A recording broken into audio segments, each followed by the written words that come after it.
Ladies and gentlemen, welcome to Ringside Cinema. I am Money Mike, and today we are talking WWE 2K26 Ringside Pass. Very controversial among players. A lot of players debating whether or not to get the game. It's essentially a battle pass. We're going to go over it, what it means for the future of WWE 2K video games, and so forth. So, obviously, right off the bat, 2K immediately hit us with the news that these Ringside Pass is replacing the old DLC system. And obviously, this would be my first experience with a Battle Pass system within a game.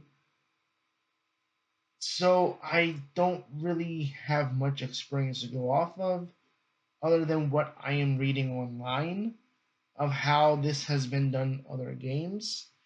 And you do kind of see DLC packs being phased out in in place of this new battle pass system among different games. And now 2K is adding this to WWE. It's already been in NBA 2K. I got a screenshot here. And I look at this screenshot from NBA 2K that I found online. This worries me what they are going to be hiding and putting behind these tiers. Because obviously, here, Season 2, Premium, I'm imagining that this screen here is going to be what it will look like, but for WWE 2K26. So this here is from NBA 2K26, so this year's game. But again, you see VC Gatorade Boost, which, I mean, would that just be Prime Boost in a WWE game? Uh, 87 plus overall Wild Gems pack, VC, two double XP banners, which I guess that would go along with the island. A mascot, really? Lowrider car, more double XP, MT, whatever that is, Ascension packs. Again, those would just be my faction packs. Double XP for 60 minutes. I mean, when you look at it here, that does raise concern. Like, what type of stuff are they going to lock behind the premium tier? Because you're locking a mascot behind a premium tier in NBA 2K, that should already be in the game. That should already be a part of the NBA 2K presentation where you see the mascot during the games. But it's a premium reward? Really? That that worries me. That makes me really wonder what they're going to put behind a premium tier in WWE 2K26. Because I've seen a lot of people say that essentially the free tier is going to be stuff that, they're going to give us stuff that was already in previous games, while locking DLC and everything else behind the premium tier. And yeah, even if it's the free tier, uh, I'm gonna be honest. If they're putting stuff that was in previous games in the free tier or the premium tier, I think you've lost me as a player. Why are we? So we're paying for these passes, right? But we have to grind through and play them. And let me go through here real quick. Ringside Pass Season 1 will go live on March 6th with early access, meaning players won't have to wait until after WrestleMania. For the first DLC, we can't wait to reveal content in the coming weeks. So at the very least, we'll know what we're getting. Every player will have access to the free track of the Ringside Pass, which features 60 rewards across 40 tiers, and some of those rewards feature bundles of content. To unlock content, players will collect RXP by simply playing matches across most game modes, so as long as they have an online connection. Wins will grant more RXP, completing challenges, and other one-time milestone rewards. Earned extra RXP. Players progress through each level, unlock items such as VC, My Faction packs, MFP, island banners can be claimed. For those who have purchased the premium track, players will be able to earn additional content, including the new DLC superstars, creator superstar parts, island taunts, personas, and more. So that means 60 additional rewards for a total of 120 across both free and premium tracks. Now, for the game modes that will reward RXP, Play Now, Universe, My Rise, Showcase, My GM, My Faction, The Island. So at least every mode we can earn RXP towards these tiers and unlocking superstars, and that's a good thing, okay? That's good. That means we can play through different modes. We're not locked into like uh my faction only, where we can only earn RXP through the island or through my faction, through World Tour or whatever. Now I do have my concern in terms of how much RXP we are getting, because I look at this here and I go, how much are we getting per match, per show, like per, I guess, match that we do, and what's like the maximum amount we can get? Because if you played through the island, the one thing that was so frustrating was how little VC you would get in a match.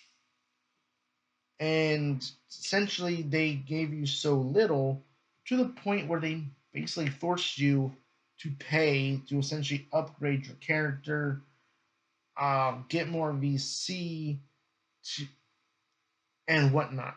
And I fear that RXP is going to be the same way.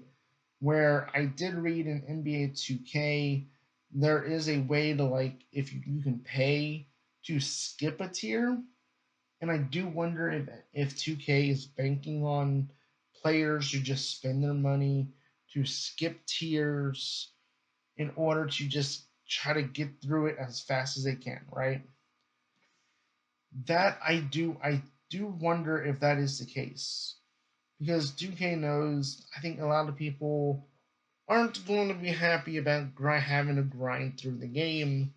Now, granted, I did come from an era growing up as a child where playing the Nintendo 64 classics like WCW, NWO Revenge, No Mercy, the early SmackDown games, where you played through season mode, championship mode to unlock new superstars. You played the game to unlock new superstars, new arenas. You felt accomplished. You felt like you accomplished something when you unlocked new wrestlers, new legends, or whatever when you play these games. And there is a satisfaction that comes with it. And maybe we'll get that satisfaction from the free tier, but why are we having to grind through to unlock characters, arenas, so forth that we already paid for? That to me is where I think this whole system goes completely off the rails. And I think that's been the number one complaint I've seen, where people are like, okay, well, we paid for it, but we still have to grind through the modes and play it. Now, I get it. Some people are like, oh, you're complaining you have to play the game. No, it's not that. Like I said, I don't mind. I take the old school approach where I prefer this.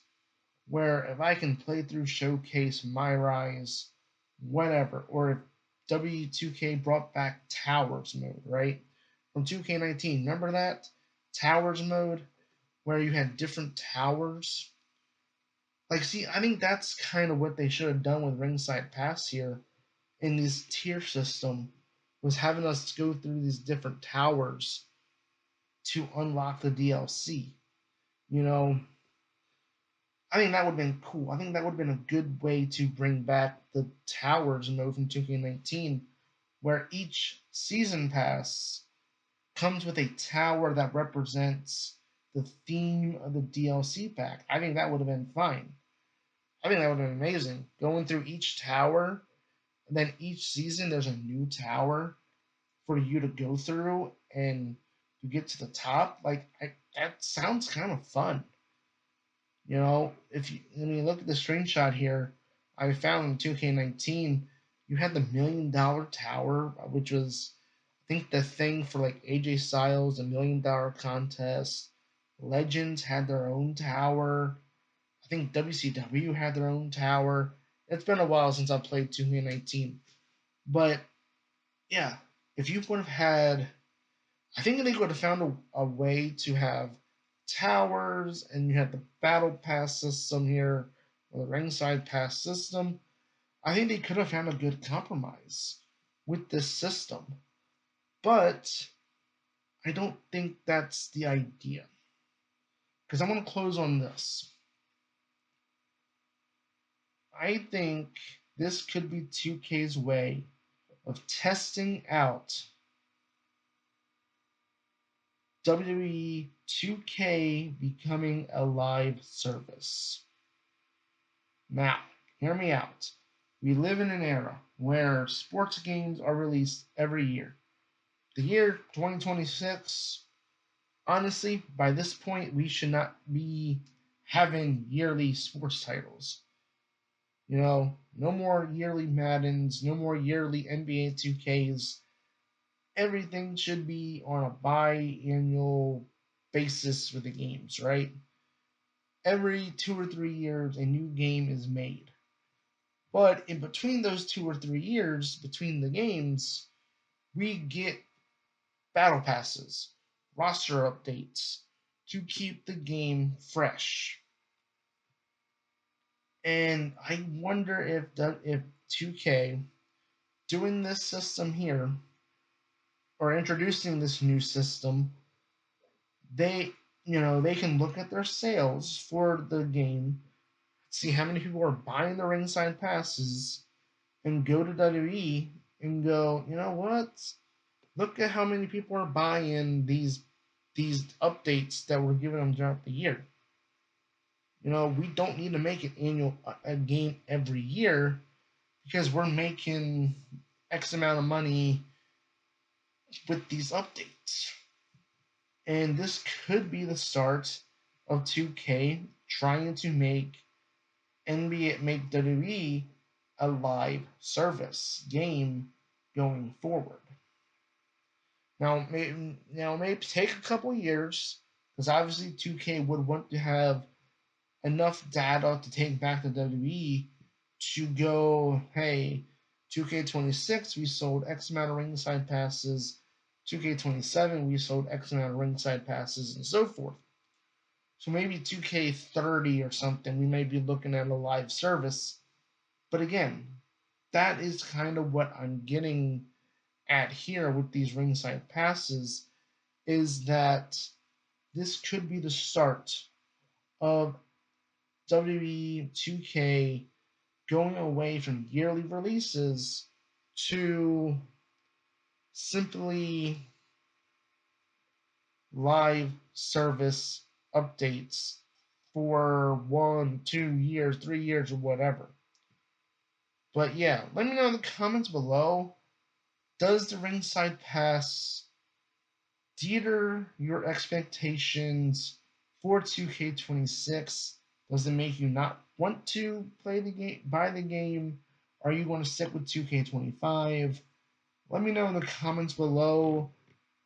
And as always, hit that like and subscribe button as I do produce weekly wrestling content here on this channel. I've been your host, Money Mike, and you've been watching Ringside Cinema.